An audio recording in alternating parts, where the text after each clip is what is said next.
بسم اللہ الرحمن الرحیم۔ سورہ بقرہ کا رکوع نمبر 27 اور دوسرے پارے کا رکوع نمبر 11 چل رہا تھا۔ پچھلے ایپیسوڈ میں ہم یہاں تک پہنچے تھے، آیت کا رکوع کا لفظی ترجمہ بھی ہو چکا تھا، مختصر گرامر بھی ہو چکی تھی اور اس کی تفسیر چل رہی تھی۔ تو اس رکوع کی آخری آیت کی تفسیر رہ گئی تھی، وہ تفسیر میں آخری آیت کی کمپلیٹ کر کے پھر انشاءاللہ اس رکوع سے جو ہمیں علمی اسباق ملتے ہیں وہ میں انشاءاللہ بیان کروں گا۔ اعوذ باللہ من الشیطان الرجیم، بسم اللہ الرحمن الرحیم۔ وَلَا تَنْكِحُوا الْمُشْرِكَاتِ حَتَّى يُؤْمِنَّ، مشرک عورتوں سے نکاح مت کرو یہاں تک کہ وہ ایمان لے آئیں۔ وَلَأَمَةٌ مُؤْمِنَةٌ خَيْرٌ مِّن مُشْرِكَةٍ، اور ایک باندی جو مومن ہو وہ بہتر ہے مشرک عورت سے۔ وَلَوْ أَعْجَبَتْكُمْ، اگرچہ وہ مشرک عورت تمہیں کیسا ہی تعجب میں ڈال دے، یعنی بہت ہی خوبصورت کیوں نہ ہو، بہت ہی اٹریکٹیو کیوں نہ ہو۔ وَلَا تُنْكِحُوا الْمُشْرِكِينَ، اور نکاح مت کراؤ مشرک اور مردوں سے، یعنی اپنی عورتوں کا نکاح بھی مشرک مردوں سے مت کراؤ۔ حَتَّى يُؤْمِنُوا، یہاں تک کہ وہ ایمان لے آئیں۔ وَلَعَبْدٌ مُؤْمِنٌ خَيْرٌ مِّن مُشْرِكٍ، اور ایک مومن غلام یہ مشرک مرد سے بہتر ہے، آزاد مرد سے۔ وَلَوْ أَعْجَبَكُمْ، اگرچہ وہ مشرک آزاد آدمی جو ہے وہ کتنا ہی تمہیں اچھا کیوں نہ لگے دیکھنے میں۔ اولئک یدعون الی النار، یہ سب لوگ جہنم کی آگ کی طرف بلاتے ہیں۔ واللہ یدعو الی الجنۃ والمغفرۃ باذنہ، اور اللہ بلاتا ہے جنت کی طرف اور اپنے حکم سے مغفرت کی طرف بلاتا ہے تمہیں۔ ویبین آیاتہ للناس لعلہم یتذکرون، اور اپنی آیتیں کھول کھول کے لوگوں کے لیے بیان کرتا ہے شاید کہ وہ نصیحت حاصل کر لیں۔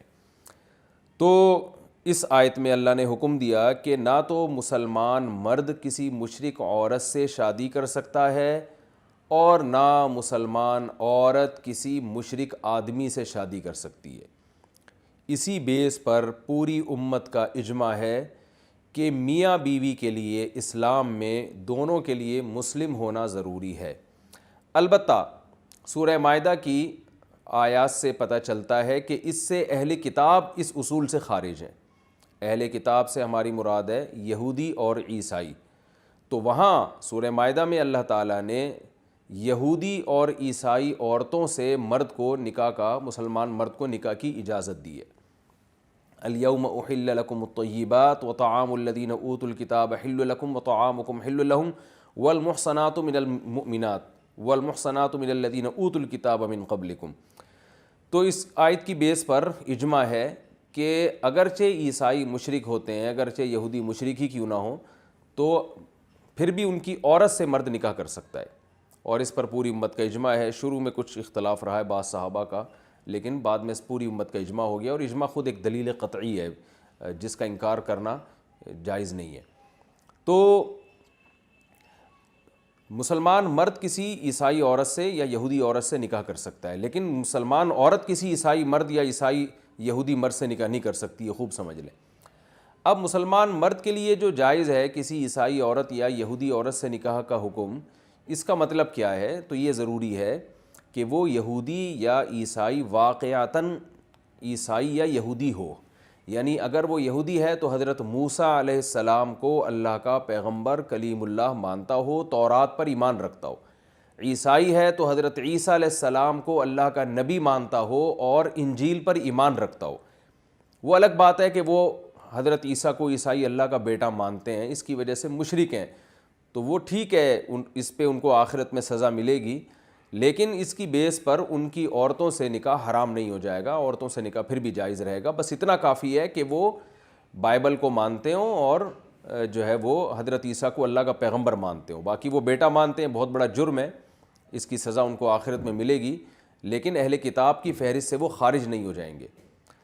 آج کل جو بہت سے یہودی یا عیسائی ہیں وہ دہری ہو چکے ہیں، ملحد ہو چکے ہیں، وہ صرف نام کے عیسائی رہ گئے ہیں۔ جیسے یورپ میں، امریکہ میں، ان کنٹریز میں جو بہت سارے عیسائی ہیں یا بہت سارے یہودی ہیں، وہ حضرت عیسیٰ کو اور موسیٰ علیہ السلام کو نہیں مانتے، بلکہ وہ جیسے مسلمانوں میں بعض لبرل ہو گئے ہیں، صاف لفظوں میں اسلام کا، قرآن کا انکار کر دیتے ہیں، تو ایسے ہی بہت سے کرسچن ایسے ہیں جو صاف لفظوں میں حضرت عیسیٰ کا انکار کرتے ہیں۔ تو اگر کوئی ایسا ہو تو یاد رکھیں صرف نام کا پھر عیسائی ہونا کافی نہیں ہے۔ تو اس کے عقیدہ میں آسمانی کتابوں کو مانتا ہو، یہ ضروری ہے۔ ایک مسئلہ تو یہ۔ دوسرا مسئلہ یہ ہے کہ یہودی یا عیسائی سے نکاح جائز ہونے کے لیے، یعنی نکاح تو ہو جائے گا اگر واقعی اہل کتاب ہے وہ عورت، لیکن کیا اس کو معاشرے میں اس کی ترغیب دی جائے گی، اس کو اپریشیٹ کیا جائے گا؟ تو اس کا جواب یہ ہے کہ اگر کسی کے بارے میں ذرہ برابر بھی یہ خطرہ ہو کہ اس نے عیسائی یا یہودی لڑکی سے شادی کی تو یہ خود اس طرف مائل ہو سکتا ہے، یا اس کے بچے یہودی یا عیسائی نہ بن جائیں، تو پھر ایسی صورت میں نکاح تو ہو جائے گا، مگر یہ نکاح ناجائز اور حرام ہوگا، کیونکہ اپنی اولاد کا مستقبل آپ داؤ پہ نہیں لگا سکتے، کیونکہ اسلام میں جہاں یہودی یا عیسائی عورت سے نکاح کی اجازت دی گئی ہے تو اس میں بچے بہرحال اسلام میں چونکہ باپ کے تابع ہوتے ہیں، تو اگر آپ کو خطرہ ہے کہ بچے ماں کے تابع ہو جائیں گے تو پھر جائز نہیں ہے، یہ یعنی گناہ ملے گا، کیونکہ اسلام مغلوب ہے۔ اور بسا اوقات ایسے واقعات سامنے آتے ہیں کہ کسی نے کسی عیسائی خاتون سے نکاح کیا اور بچے پھر چرچ جانے لگے، تو جہاں بھی ایسا خطرہ ہوگا تو اس کو بالکل پروموٹ نہیں کیا جائے گا، اس کی پرمیشن نہیں دی جائے گی۔ دوسری بات یہ ہے کہ جہاں ایسا خطرہ نہ ہو تو وہاں بھی نبی صلی اللہ علیہ وسلم نے نکاح میں صحیح حدیث ہے کہ آپ نے دیندار عورت کو ترجیح دینے کا حکم دیا ہے، یعنی اسلام میں ایک گنجائش دی گئی ہے کہ عیسائی یا یہودی عورت سے نکاح کر سکتے ہیں، کوئی ترغیبی حکم نہیں ہے۔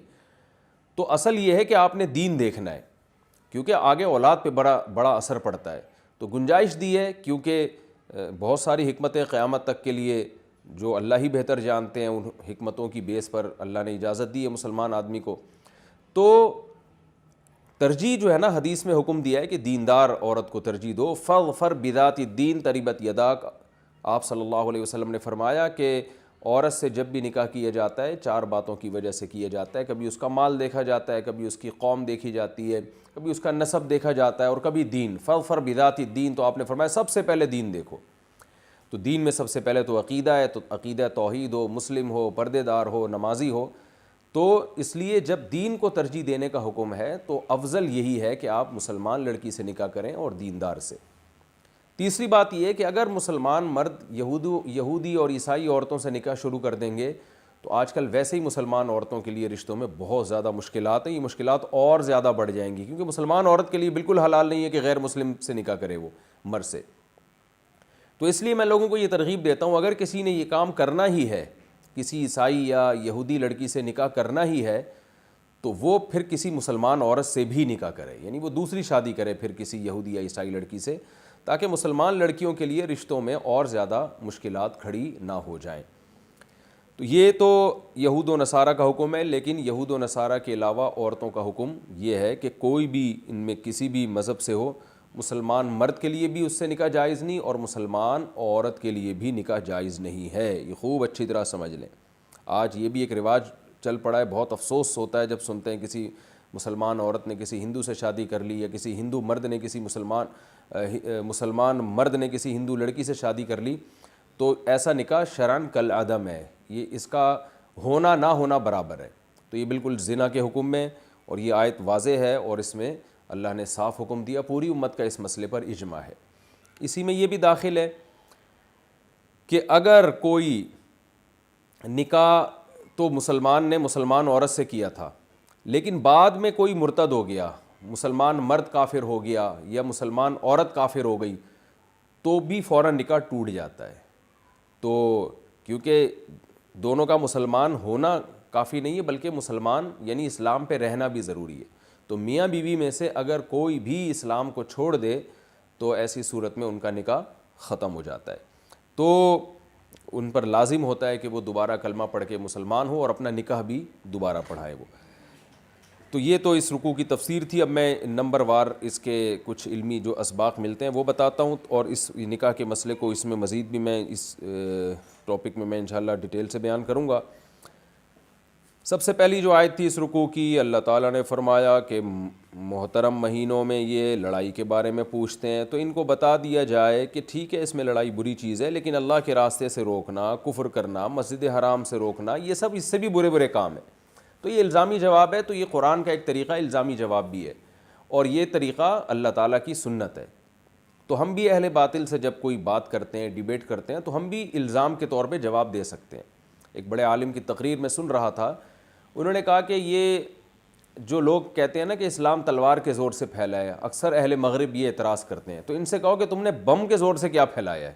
ہم نے اگر تلوار سے اسلام پھیلایا ہے، تم نے بم کے زور سے دنیا میں زنا پھیلایا ہے، تم نے ہومو سیکس کو دنیا میں پھیلایا ہے، تم نے شراب کو دنیا میں پھیلایا ہے، اور یہ سب بم کی طاقت سے، اور یعنی زبردستی یہ چیزیں دنیا میں آپ نے ان کو پروموٹ کیا ہے، کوئی اس کے خلاف آواز نہیں اٹھا سکتا، اور لیگل کیا ہے بے پردگی کو۔ تو اگر اسلام نے بالفرض تلوار کی زور سے توحید کو پھیلایا، زنا کو ختم کیا، شراب کو ختم کیا، والدین کے حقوق، رشتہ داری جوڑنا، صدقات و خیرات، ان چیزوں کو، اسلام تو انہی چیزوں کا نام ہے، تو اگر اسلام نے تلوار کے زور سے یہ کام کیے ہیں تو آپ نے بم کی طاقت سے دنیا میں کیا کیا ہے، اور جو بدامنی دنیا میں پھیلائی ہے، تو یہ بھی ہم اہل باطل کو جواب دے سکتے ہیں۔ تو یہ طریقہ کہلاتا ہے الزامی جواب۔ حضرت موسیٰ علیہ السلام کو جب فرعون نے بلایا، حضرت موسیٰ علیہ السلام جب فرعون کے پاس گئے تبلیغ کے لیے، تو حضرت موسیٰ علیہ السلام نے جب فرعون کو تبلیغ کی تو فرعون کہنے لگا کہ الم نربک فینا ولیدا ولبثت فینا من عمرک سنین، اے موسیٰ میرے تو تجھ پر بڑے احسانات ہیں، تو میرے محل میں پل کے جوان ہوا ہے، اور بہت عرصہ تو نے میرے محل میں تو رہا ہے۔ تو حضرت موسیٰ علیہ السلام نے اس کے احسانات پر ایک الزامی جواب دیا، تلک نعمت تمنھا علی ان عبدت بنی اسرائیل، اے فرعون تو جو اتنے احسانات گنوا رہا ہے تو ذرا یہ احسان بھی تو گنا نا کہ میری قوم کو تو نے جو کئی سالوں سے غلام بنایا ہوا ہے، اس کا بھی تو کچھ تذکرہ آنا چاہیے۔ تو یہ کیا بات ہے کہ ایک ہی چیز دیکھ رہے ہو، دوسری چیز نہیں دیکھ رہے؟ تو یہ بھی ایک دلیل دینے کا طریقہ ہوتا ہے، اور اہل باطل کو ان کی اصل اوقات دکھانا اور ان کی اصل چہرہ دکھانا، یہ بھی قرآن کا ایک طریقہ ہے، اس سے ہمیں یہ سبق ملتا ہے۔ تو اپنی ڈیبیٹ میں، اپنی بحث میں اس کا خیال ہمیں کرنا چاہیے۔ اچھا بھائی، دوسری بات اس میں ہمیں یہ بھی پتہ چلا، وَلَا يَزَالُونَ يُقَاتِلُونَكُمْ حَتَّى يَرُدُّوكُمْ عَنْ دِينِكُمْ إِنِ اسْتَطَاعُوا۔ یہ لوگ اعتراض کرتے ہیں نا کہ یہ لڑتے کیوں ہیں، اس مہینے میں کیوں لڑ رہے ہیں، تو اللہ نے بتایا کہ یہ لوگ تم سے لڑتے رہیں گے اس وقت تک جب تک یہ تمہیں تمہارے دین سے مکمل ہٹا نہ دیں، اگر ان میں طاقت ہو۔ تو اس سے بھی پتہ چلتا ہے کہ یہ جو ہمیں پر الزام لگاتے ہیں نا، ہم کیوں لڑتے ہیں، ہم اپنے ملک کے دفاع میں، اپنی قوم کے، اپنے مذہب کے دفاع میں، اور دہشت گردی کے لیبل لگاتے ہیں، ہم جب اپنے دفاع کی بات بھی کرتے ہیں، تو اللہ فرماتے ہیں اگر ان کے پاس قوت آ گئی نا تو یہ اس سے زیادہ لڑیں گے۔ تو یہ ان کے اصول صرف تمہارے لیے ہیں، اور آج بھی دنیا میں یہ سب چیزیں ہم دیکھ رہے ہیں، نظر آ رہا ہے۔ اللہ نے اس میں ایمان والوں کو، ہجرت کرنے والوں کو، اور اللہ کی راہ میں جہاد کرنے والوں کی بھی فضیلت بیان کی ہے کہ یہی لوگ ہیں جو اللہ کی رحمت کی امیدیں لگا کے بیٹھے ہیں۔ اسی رکوع میں اللہ نے فرمایا شراب اور جوئے کو حرام قرار دیا، اور بتایا کہ اس میں لوگوں کے فائدے بھی ہیں لیکن اس کا گناہ ان کے فائدوں سے زیادہ ہے۔ تو یہ جو قرآن کا انداز ہے، اس میں ہر اس باطل کے نظریے پر رد ہے جو کسی بھی برائی کی خوبیاں بیان کر کے اس برائی کو معاشرے میں پروموٹ کرنے کی کوشش کرتے ہیں۔ ہر برائی میں کچھ نہ کچھ فائدے بھی ہوتے ہیں۔ آپ نے دیکھا ہوگا آج بہت سے نام نہاد لبرل لوگ جو ہیں وہ بہت ساری چیزوں کے، بھئی خواتین کو گھروں سے نکالنا چاہیے، اس سے یہ ہوتا ہے، بعض خواتین پہ گھروں میں ظلم ہوتا ہے، ٹھیک ہے، بعض پہ گھروں میں ظلم ہوتا ہے، اس کا یہ حل تو نہیں کہ سب کو ہی گھروں سے نکال دیں آپ۔ اور جی اس طرح کے کچھ واقعات ہوتے ہیں۔ وہ ایک صاحب بیان کر رہے تھے کہ جی وہ فلاں گاؤں میں ایک بچے کو بہت مارا ہے باپ نے، تو بچوں کے حقوق پر آواز اٹھائی انہوں نے، اور یہ کہا کہ یہ باپ کو بچے پہ ہاتھ اٹھانے کی اجازت ہی نہیں ہونی چاہیے۔ جیسے یورپ میں ہے نا کہ بچہ فوراً فون کر کے باپ کو جیل میں بند کرتے ہیں، ہمارے ملک میں بھی ہونا چاہیے، اور دو چار واقعات۔ اب یہ نہیں دیکھ رہے ہوتے کہ اگر یہ لاء پاس ہو گیا کہ باپ بچے پہ ہاتھ اٹھائے اور بیٹا باپ کو جیل میں بھیج دے، اس کے جو سائیڈ ایفیکٹ ہیں وہ بہت زیادہ ہوں گے، اور وہی ہو جائے گا کہ اولاد باغی ہو جائے گی۔ تو ہر برائی پہ جو ہے نا کچھ نہ کچھ اس کی خوبیاں بیان کر کے لبرل لوگ معاشرے میں اس برائی کو پروموٹ کرنے کی کوشش کرتے ہیں۔ تو یہاں بھی ایسا ہی ہے کہ شراب میں اللہ نے فرمایا ٹھیک ہے کچھ فائدے ہیں، جوئے میں بھی کچھ فائدے ہیں، بعض دفعہ غریب آدمی بیٹھے بیٹھے امیر بن جاتا ہے اور بہت سارے مسائل اس کے حل ہو جاتے ہیں، لیکن ان فائدوں کی بیس پر ایک بری چیز کو حلال نہیں کیا جا سکتا۔ تو اسی کو علماء کہتے ہیں کہ شریعت کے حکم کے سامنے مصلحتوں کو مسالوں کی طرح پیس دو، بالکل ان کا خیال نہیں کرنا چاہیے، جو اسلام کے آرڈرز ہیں ان میں کمپرومائز نہیں کیا جا سکتا۔ اسی میں رکوع میں ہمیں یہ بھی پتہ چلا کہ اللہ نے ہمیں اضافی مال خرچ کرنے کا حکم دیا. حدیث میں اس کی بڑی ترغیب ہے کہ ایسے خرچ نہ کرو کہ کل دوسروں کے سامنے ہاتھ پھیلانا پڑے، کیونکہ اللہ تعالیٰ یہ چاہتے ہیں کہ انسان کے ہاتھ صرف اور صرف اللہ کے سامنے جھکیں. استغنا یہ بہت بڑی نعمت ہے اللہ کی طرف سے اگر کسی کو میسر ہو جائے. تو جو اضافی ہے، اور یہ بھی پتہ چلا کہ اضافی کو خرچ بھی کرنا چاہیے، ساری دولت پہ سانپ بن کے نہیں بیٹھ جانا چاہیے. اس کے اصول کیا ہیں، کتنا خرچ کرنا ہے، یہ میں تفصیل سے بتا چکا ہوں. یتیموں کے بارے میں جو حکم دیا گیا کہ ان کے مال کو اپنے مال کے ساتھ تم ملا سکتے ہو، حالانکہ اس میں یہ خطرہ ہے کہ تھوڑا سا تم ہو سکتا ہے ان کا مال زیادہ کھا لو، لیکن یہ بھی ہے کہ ہو سکتا ہے وہ زیادہ کھا لیں. تو اس سے پتہ چلا ہے کہ اسلام جو ہے وہ روح کو دیکھتا ہے. مقصد تمہارا یتیموں کو فائدہ پہنچانا ہے، تو اس لیے فائدہ پہنچانا ہے تو ایسا طریقہ اختیار کرنا جس سے معاشرے میں یتیموں کی کفالت کا نظام ہی ختم ہو جائے. اب اسلام اگر اتنی سختی کر دیتا کہ ان کا ایک نوالا بھی تم نہیں کھا سکتے، تو یتیم کا آٹا، راشن، ہر چیز الگ رکھنی پڑتی، تو اس سے معاشرے میں خیر زیادہ ہونے کے بجائے کم ہو جاتی. تو ہمیں یہ بھی پتہ چلا اسلام کا مزاج ہے خیر کو فروغ دینا اور خاص طور پر یتیموں کے مال کی حفاظت کرنا. اور یہ جو آخری میں اللہ نے فرمایا وَلَا تَنْكِحُوا الْمُشْرِكَاتِ حَتَّى يُؤْمِنَّ وَلَا أَمَةٌ مُؤْمِنَةٌ خَيْرٌ مِّن مُشْرِكَةٍ. اس کی تفصیل میں تفسیر میں بتا چکا ہوں، ایک چھوٹی ایک دو باتیں اور بتاؤں گا. وہ یہ ہے کہ یہ خوب ذہن میں رکھ لیں کہ مسلمان مرد اور مسلمان عورت، ان میں سے اگر کوئی مرتد ہو جائے تو نکاح فوراً ٹوٹتا ہے. مرتد ہونے کا مطلب کیا ہے؟ یاد رکھیں، اگر کوئی صاف لفظوں میں کہہ دے کہ میں نے اسلام کو چھوڑ دیا تو بھی نکاح ٹوٹ جائے گا. صاف لفظوں میں تو نہیں کہتا ہے میں مسلم ہوں، لیکن اسلام کے بیسک اور بنیادی عقیدوں میں سے کسی عقیدے کا وہ انکار کر دے تو بھی مرتد ہو جائے گا، کافر ہو جائے گا اور اس کا نکاح ٹوٹ جائے گا. اور آج یہ کام بہت ہو رہا ہے، شرک بہت معاشرے میں تیزی سے پھیل چکا ہے، کیونکہ اللہ نے حکم دیا کہ اچھا یہ بھی ذہن میں رکھیں کہ جو اہل کتاب کی عورتوں سے جو ہمارے لیے نکاح حلال ہے تو اس میں صرف یہودی اور عیسائی داخل ہیں. یاد رکھیں، اگر کوئی مسلمان مرتد ہو جاتا ہے، مثال کے طور پر کوئی مسلمان عیسائی بن جاتا ہے تو یا مسلمان عورت عیسائی بن جاتی ہے تو اس سے نکاح حلال نہیں رہتا، وہ مرتد ہو گئی ہے. مثال کے طور پر ایک مرد مسلمان تھا، اس کی مسلمان بیوی تھی اور مسلمان بیوی نے اسلام چھوڑ کر عیسائیت کو قبول کر لیا، تو جیسے ہی وہ عیسائیت قبول کرے گی نکاح ختم ہو جائے گا. پھر ہم یہ نہیں کہہ سکتے کہ مسلمان مرد کا چونکہ عیسائی عورت سے نکاح جائز ہے تو یہ بھی تو عیسائی ہوئی ہے نا. تو اس میں اور عام عیسائی میں فرق یہ ہے کہ وہ عیسائی گھرانے میں پیدا ہوئی ہے، وہ پہلے سے عیسائی تھی، اور یہ جو ہے یہ مسلمان ہو کے عیسائی بنی ہے تو یہ تو مرتد ہو گئی ہے. تو مرتد کا کے احکام الگ ہیں اور جو پیدائشی عیسائی ہو اس کے احکام الگ ہیں. تو مرتد کا نکاح بہرحال ختم ہوگا. تو یہ خوب سمجھ لیں کہ مسلمان مرد اور عورت میں سے اگر کوئی عیسائی ہو جائے یا کوئی ہندو ہو جائے تو پھر ان کا نکاح باقی نہیں رہتا.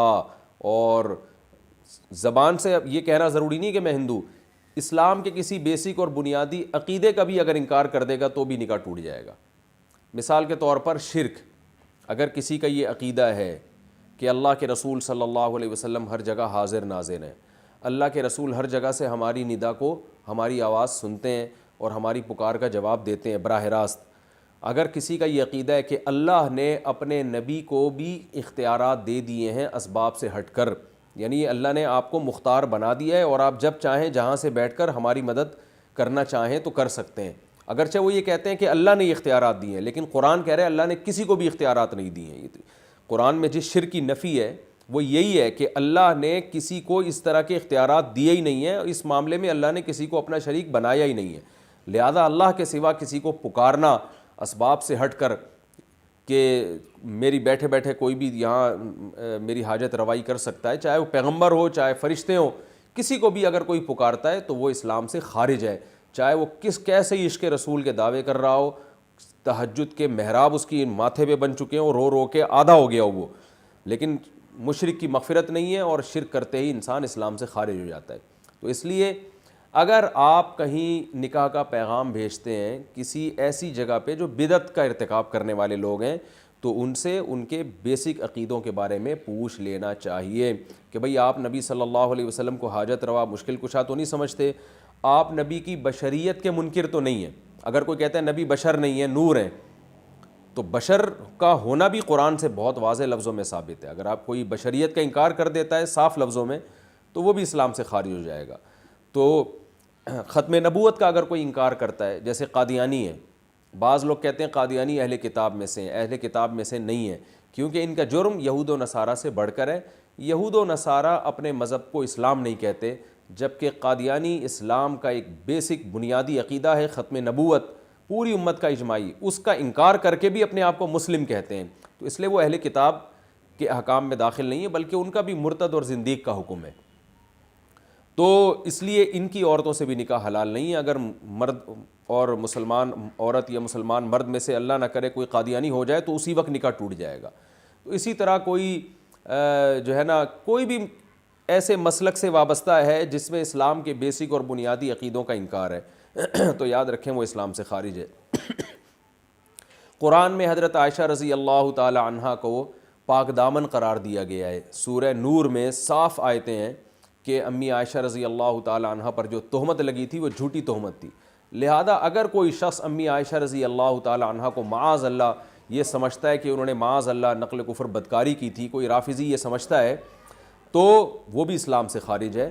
اور ایسی عورت سے نکاح بھی جائز نہیں ہے, اور ایسی عورت کا کسی مسلمان عورت کا ایسے مرد سے نکاح بھی جائز نہیں ہے. تو جو بھی قرآن میں بہت وضاحت کے ساتھ کوئی عقیدہ اگر قرآن نے بیان کیا ہے, اتنی وضاحت کے ساتھ کہ اس میں اختلاف رائے کی گنجائش نہیں بنتی, تو ایسے کسی بنیادی عقیدے کا کبھی بھی کوئی بھی انکار کرے گا تو اسلام سے خارج ہوگا اور اس کا نکاح ٹوٹ جائے گا. لیکن اس میں وہمی نہ بنے آپ. وہمی کا مطلب فون آتے رہتے ہیں ہمارے پاس صبح شام کے فلاں نے یہ لفظ بول دیا تو کافر تو نہیں ہو گیا, یہ لفظ بول دیا تو کافر تو نہیں. واضح لفظوں میں ہونا چاہیے, جس کو کفر بواہ کہتے ہیں. ایسے گول مول الفاظ میں کسی نے کوئی بات کی ہے تو شریعت میں پھر اصل حکم یہی ہے کہ اس کو کا اچھا مطلب تلاش کیا جائے گا. یہاں تک کہ علماء نے کہا اگر کسی نے ایک بات کی ہے جس کے 100 مطلب نکلتے ہیں, 99 مطلب سے لگتا ہے کافر ہے, ایک توجیہ ایسی ہو سکتی ہے جس سے لگتا ہو کہ کافر نہیں ہے, تو ہم اس ایک کو دیکھیں گے. تو واضح لفظوں میں انکار کرنا چاہیے, تو پھر ہم اس پہ کفر کا فتویٰ لگائیں گے, ورنہ نہیں لگا سکتے. یہ خوب اچھی طرح سمجھ لیں. لیکن اگر واضح لفظوں میں انکار کر رہا ہے پھر بھی اس کو اگر آپ کافر نہیں کہتے تو پھر آپ کے بارے میں ڈر ہے کہ آپ نہ کافر ہو جائیں. تو اتنا براڈ مائنڈڈ بھی بننے کی ضرورت نہیں ہے کہ لوگوں نے توحید کا انکار کر دیا, یا رسول اللہ مدد, یا علی مدد, یا غوث اعظم مدد, اور جب ان سے پوچھا جائے کہ یا رسول اللہ مدد کا کیا مطلب لیتے ہو تو کہتے ہیں ہم تو یہاں سمجھتے ہیں کہ یہاں سے جب بھی نبی چاہیں ہماری مدد کر سکتے ہیں اور اللہ نے آپ کو اختیارات دیے ہیں. تو یہ جلی کفر ہے, اور یہ وہی کفر ہے جو مشرکین مکہ کیا کرتے تھے. فرق اتنا ہے کہ وہ بتوں کو شریک کرتے تھے اور آج لوگوں نے پیغمبروں کو شریک کر دیا ہے. تو اس میں بہت خیال کرنا چاہیے کہ میاں بیوی کے رشتے پہ اثر پڑتا ہے. لیکن میں نے پھر بتایا وہمی بننے کی ضرورت نہیں ہے اس بارے میں. تو یہ مسئلہ ہے. اچھا, دوسرا مسئلہ یہ قادیانیوں کا بھی میں مزید ڈیٹیل سے بتا دوں کہ اگر کوئی قادیانی گھرانے میں پیدا ہوا ہو یا بعد میں قادیانی ہوا ہو, دونوں کا ایک ہی حکم ہے, دونوں زندیق ہیں اور اہل کتاب کی فہرست میں داخل نہیں ہیں. اسی طرح یاد رکھیں اور بھی بہت سارے مسلمانوں میں مسلک ہیں, آغانی ہیں, اسماعیلی ہیں, ان کے بھی بہت خطرناک عقائد ہیں. ذکری فرقہ ہے وہ نمازوں کا منکر ہے. تو اسی طرح بلوچستان میں فرقہ ذکری وہ نمازوں کو نہیں مانتا. تو اگر مسلمان مرد اس سے نکاح کرے گا ایسی عورت سے نکاح نہیں ہوگا. مسلمان عورت ایسے مرد سے نکاح کرے گی جس کا ذکری فرقے سے تعلق ہے تو نکاح نہیں ہوگا. اسی طرح جو ہے یہ ایک اور فرقہ ہے پرویزی, جو منکرین حدیث ہیں. وہ لوگ بھی قرآن کا یعنی کہتے ہیں ہم صرف قرآن کو مانتے ہیں, حالانکہ وہ قرآن کو بھی نہیں مانتے, زبان سے کہتے ہیں. تو نماز کا انہوں نے انکار کیا ہے, حج کا انکار کیا ہے. تو اسلام کے کسی بھی رکن کا انکار کرے گا تو وہ بھی اسلام سے خارج ہے اور اس سے نکاح جائز نہیں ہے. اگر پہلے سے نکاح ہو تو وہ نکاح ٹوٹ جائے گا. البتہ غیر مسلم آپس میں جو نکاح کرتے ہیں, ہندو عیسائی سے نکاح کرے, عیسائی یہودی سے نکاح کرے, اور جو ہے کوئی بھی غیر مسلم کسی بھی غیر مسلم سے مرد یا عورت سے نکاح کرے, تو پھر اسلام ان کے نکاح کو درست مانتا ہے. اگر وہ مسلمان ہو جاتے ہیں تو ان کو دوبارہ نکاح کرنے کی ضرورت نہیں ہے.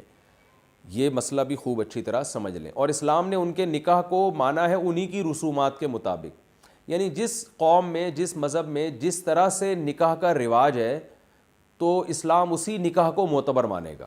جیسے ہندوؤں کے یہاں یہ ہے کہ آگ کے گرد 60 چکر لگا لیں گے تو وہ میاں بیوی کے بندھن میں جو ہے بند جاتے ہیں۔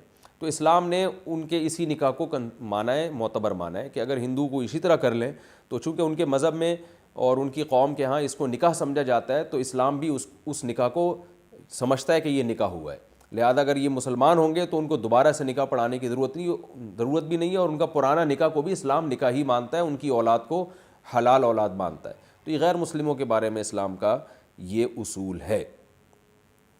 اچھا، اس میں ایک اور بات یہ بھی ہے کہ اگر میاں بیوی میں سے کوئی مرتد ہو جائے تو فوراً نکاح ٹوٹتا ہے، لیکن اگر میاں بیوی دونوں غیر مسلم تھے اور ان میں سے کوئی ایک مسلمان ہو جائے تو پھر کیا ہوگا؟ یعنی دونوں مسلم تھے، ایک کافر ہو گیا خدا نخواستہ، تو فوراً نکاح ٹوٹے گا، لیکن دونوں غیر مسلم تھے اور ایک نے اسلام قبول کر لیا تو پھر فوراً نکاح نہیں ٹوٹتا، بلکہ دیکھا جائے گا کہ یہ دارالاسلام میں ہوا ہے یا دارالحرب میں۔ دارالاسلام کا مطلب جہاں اسلامی عدالتیں ہیں۔ تو اگر اسلامی عدالتیں موجود ہیں، مسلمان کنٹری ہے، تو پھر ہوگا یہ کہ اگر ایک بھی اسلام قبول کر لے دونوں غیر مسلموں میں سے، تو جس نے اسلام قبول کیا ہے اس پر لازم ہوگا کہ وہ عدالت میں کیس کرے۔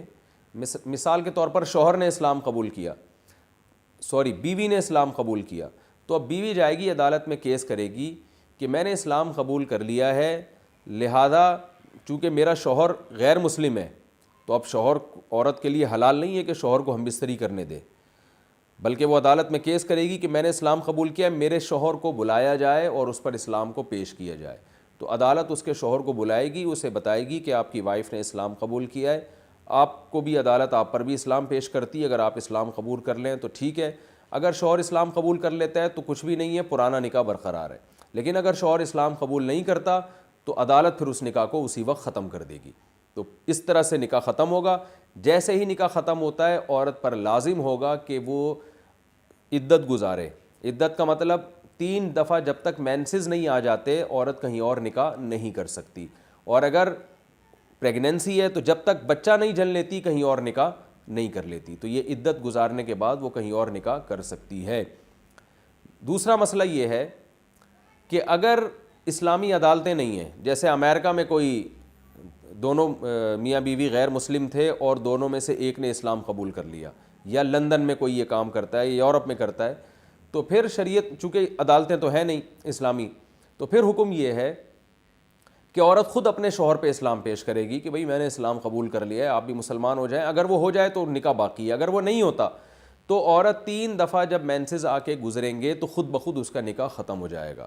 3 دفعہ مینسز کے بعد نکاح ختم ہوگا، پھر مزید 3 دفعہ مینسز آنے کے بعد وہ کہیں اور نکاح کر سکتی ہے۔ تو یہ 6 مینسز یعنی تقریباً 6 مہینے کا وقفہ درمیان میں ہوگا، اور اگر عورت کو پریگننسی ہے تو بچہ ہونے کے بعد نکاح ختم ہو جائے گا، پھر اس کے بعد 3 دفعہ مینسز آئیں گے تو عدت بھی پوری ہو جائے گی۔ تو عدت دونوں صورتوں میں گزارنا ضروری ہے، یعنی عورت کا شوہر اگر غیر مسلم بھی ہو تو عورت پر پھر بھی عدت گزارنا لازم ہوتا ہے کہیں اور نکاح کرنے کے لیے۔